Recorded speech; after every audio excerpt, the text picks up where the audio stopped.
Hi welcome to my channel. ఈ వీడియోలో simply supported beam మీద పాయింట్ లోడ్ యాక్ట్ అయినప్పుడు shear force and bending moment calculations ఎలా calculate చేయాలో క్లారిటీగా చెప్తాను. ఇది సింప్లీ సపోర్టెడ్ మీద ఫస్ట్ ప్రాబ్లం కాబట్టి కొంచెం క్లారిటీగా లెంతీగా చెప్తాను. ఫస్ట్ ప్రాబ్లం చూసుకుంటే a simply supported beam. First ఏ బీమ్ ఇచ్చారో ఆ బీమ్ని మనం డ్రా చేసుకోవాలి. సింప్లీ సపోర్టెడ్ బీమ్ అంటున్నారు కాబట్టి 2 ends అనేవి సింపుల్గా సపోర్ట్ అవుతాయి. ఇది సింప్లీ సపోర్టెడ్ బీమ్. వెంటనే వీటికి నేమ్ ఇచ్చేయాలి, A and B. Next span 4 meters. Beam యొక్క లెంత్ 4 meters అని ఇచ్చారు. 4 meters. Carries a point load of 10 kilonewton at a distance of 1 meter from left hand support. ఈ సపోర్ట్ లెఫ్ట్ హ్యాండ్ సైడ్ ఉంది కాబట్టి left support అంటారు. ఈ సపోర్ట్ని right hand side ఉంది కాబట్టి రైట్ హ్యాండ్ సపోర్ట్ అని అంటారు. సో లెఫ్ట్ హ్యాండ్ సపోర్ట్ నుంచి 1 meter డిస్టెన్స్తో ఒక పాయింట్ లోడ్ 10 kilonewtons యాక్ట్ అవుతుంది అని క్వశ్చన్లో ఉంది. ఈ పాయింట్ని మనం సిగా కన్సిడర్ చేసుకోవాలి. నెక్స్ట్ డాటెడ్ లైన్స్ అయితే ఎక్స్టెండ్ చేయాలి. అప్పుడే మనకు shear force and bending moment diagram అయితే నీట్గా వస్తుంది. మనము సింప్లీ సపోర్టెడ్ బీమ్లో shear force and bending moment calculate చేసే ముందు మనం రియాక్షన్స్ అయితే క్యాలిక్యులేట్ చేయాలి. First sum of all vertical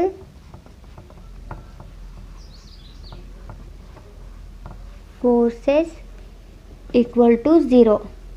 Sum of all vertical forces equal to 0. ఈ కండిషన్స్ అయితే మనం గుర్తుపెట్టుకోవాలి. ఇది ఫస్ట్ వీడియో కాబట్టి కొంచెం క్లారిటీగా చెప్తున్నాను. సో ఇప్పుడు sum of all vertical forces equal to 0. So ఇదొక అప్వర్డ్ వర్టికల్ ఫోర్స్, ఇదొక అప్వర్డ్ వర్టికల్ ఫోర్స్, ఇది డౌన్వర్డ్ వర్టికల్ ఫోర్స్. సో ఈ ఫోర్సెస్ని నేను ప్లస్గా కన్సిడర్ చేస్తాను, డౌన్వర్డ్ ఫోర్స్ని మైనస్గా కన్సిడర్ చేస్తున్నా ఇక్కడ. సో ఆర్ఏ ఇక్కడ రియాక్షన్ కదా, so RA plus RB minus downward force or load ఏదైనా అనొచ్చు, మనం ఫోర్స్ అని అనొచ్చు లేకపోతే లోడ్ అని కూడా అనొచ్చు. దాన్ని మనం ఇక్కడ నెగిటివ్గా కన్సిడర్ చేస్తున్నాం కాబట్టి -10 ఈక్వల్ టు 0. అంటే sum of all vertical forces equal to 0. So RA plus RB equal to minus ఇటు ఉంది, ఇది రైట్ సైడ్ వెళ్తే +10గా మారుతుంది, +10 kilonewtons. ఇప్పుడు ఆర్ఏ అండ్ ఆర్బి ఎలా ఫైండ్ అవుట్ చేయాలో చూద్దాం. ఇక్కడ సమ్ ఆఫ్ ఆల్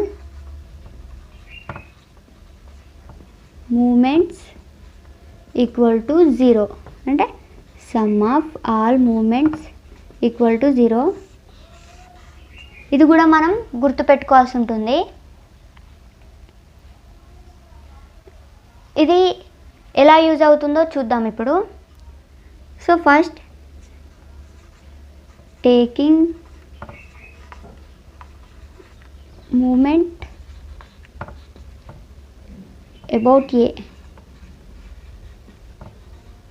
అంటే మనం మూమెంట్ అనేది అబౌట్ ఏ నుంచి తీసుకుంటే బి నుంచి కన్సిడర్ చేయాలి.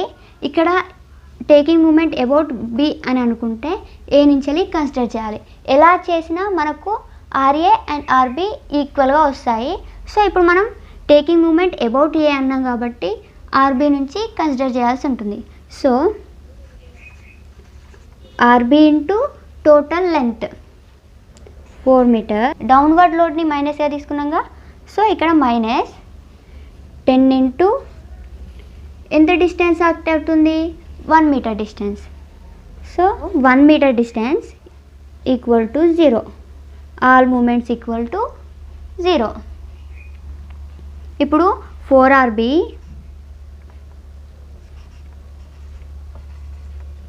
ఈక్వల్ టు ఇటు మైనస్ ఉందిగా, ఇటు రైట్ సైడ్ వెళ్తే ప్లస్ అవుతుంది 10. RB equal to 10/4. మీరు ఇక్కడ క్యాల్సి అయినా యూజ్ చేయొచ్చు, లేకపోతే డైరెక్ట్గా అయినా వేయచ్చు.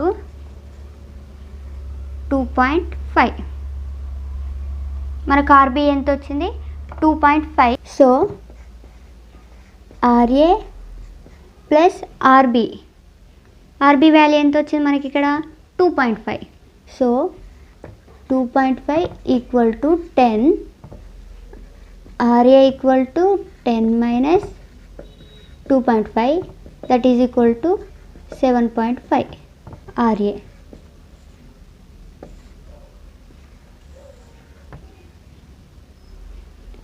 RA 7.5, RB 2.5.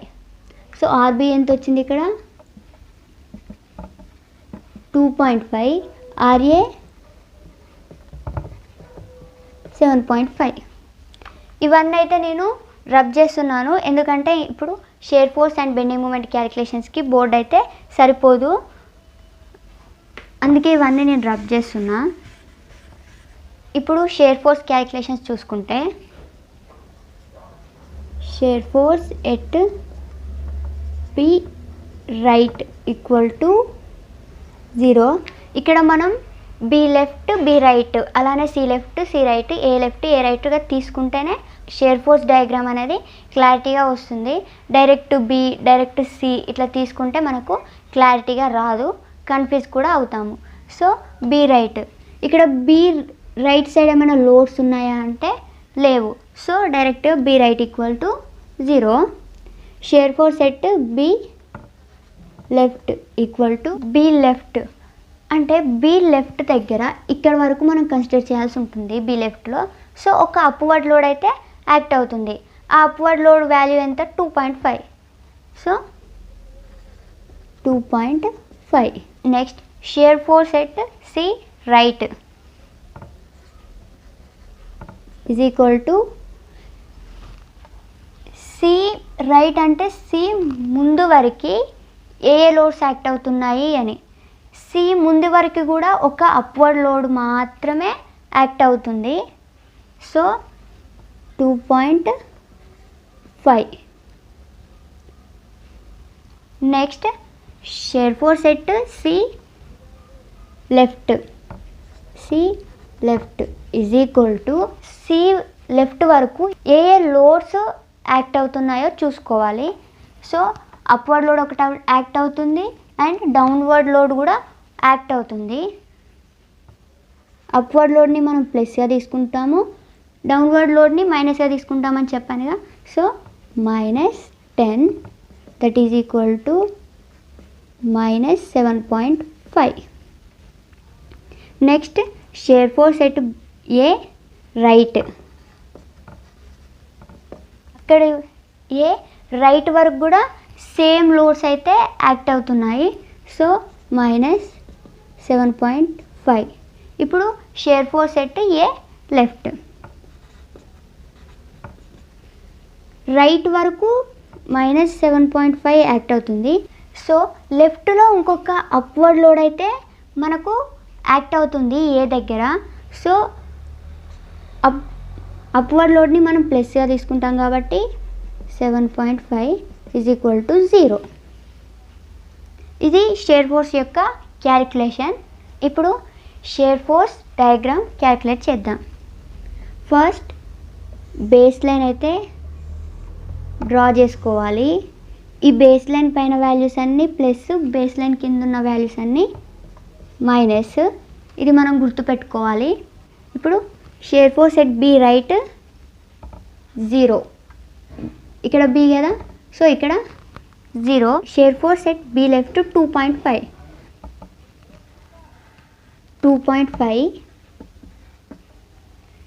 Next C right దగ్గర కూడా 2.5. ఇక్కడి నుంచి ఇక్కడికి ఏ లోడ్ యాక్ట్ కావట్లేదు కాబట్టి కాన్స్టాంట్ వాల్యూ ఉంటుంది కాబట్టి సేమ్ మనం హారిజెంటల్ లైన్ అయితే తీసుకుంటాము. తర్వాత C left is equal to 7.5. Simply supported beam మీద పాయింట్ లోడ్ యాక్ట్ అయితే మనం వర్టికల్ లైన్ అయితే డ్రా చేసుకోవాల్సి ఉంటుంది. సో -7.5 కాబట్టి -7.5. నెక్స్ట్ ఏ రైట్ దగ్గర కూడా -7.5. A left equal to 0. So again 0. ఇది దీని యొక్క SFD diagram, shear force diagram. ఇప్పుడు మనం బెండింగ్ మూమెంట్ యొక్క క్యాల్కులేషన్స్ అయితే చూద్దాము. సో బెండింగ్ మూమెంట్లో మనం బీ లెఫ్ట్ బీ రైట్ అని చేయనవసరం లేదు, మనం డైరెక్ట్ పాయింట్స్ దగ్గర తీసుకుంటే సరిపోతుంది. So bending moment at B equal, మనకి బెండింగ్ మూమెంట్ యొక్క ఫార్ములా ఏంటి? Load into perpendicular distance.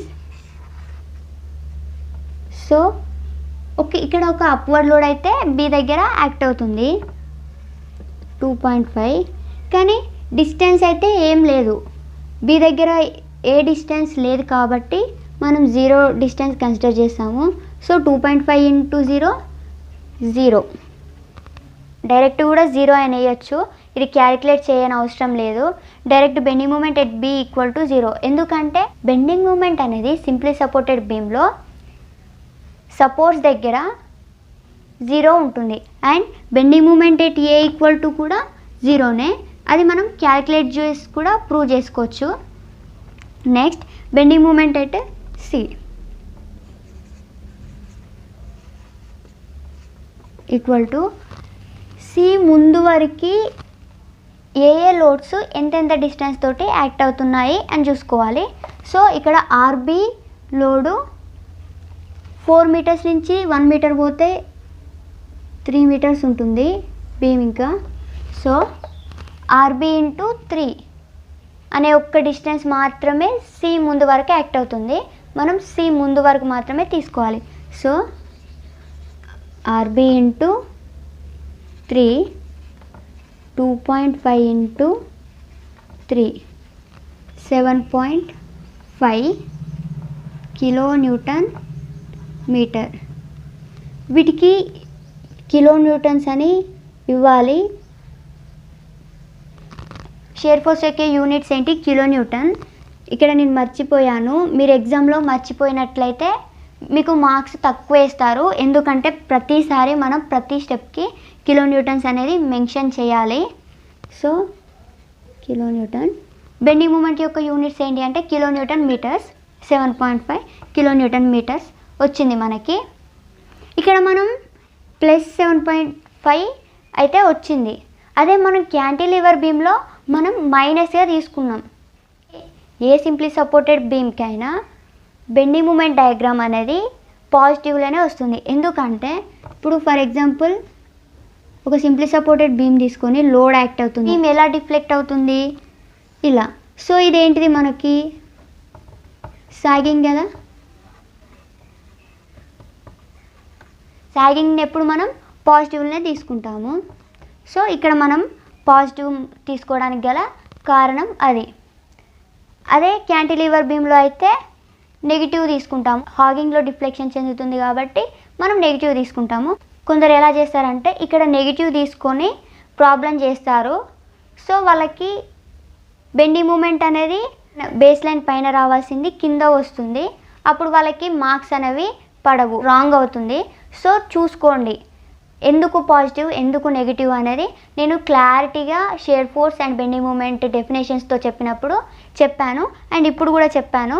ఇది సరిగ్గా అర్థం కాకపోతే ఆ వీడియోలో క్లారిటీగా చెప్పాను, ఇంకా ఆ వీడియో ఒకసారి చూడండి, మీకు ఇంకా క్లారిటీగా అర్థమవుతుంది. సో ఇక్కడ మనం ప్లస్ తీసుకోవడానికి గల రీజన్ అది.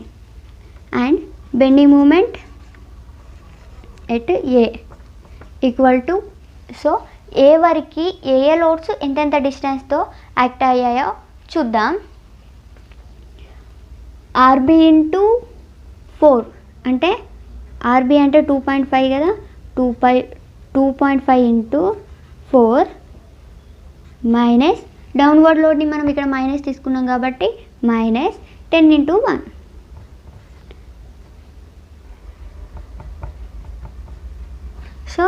2.5 into 4 10 minus 10 equal to 0.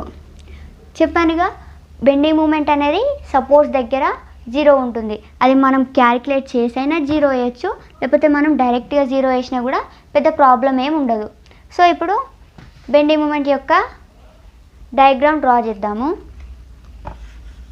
First base line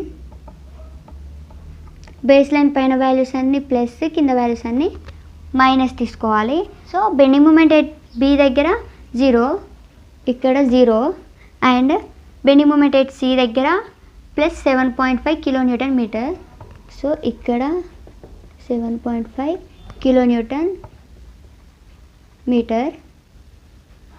మనకి పాయింట్ లోడ్ యాక్ట్ అయినప్పుడు మనం బెండింగ్ మూమెంట్లో ఇంక్లైన్ లైన్ అయితే తీసుకోవాలి.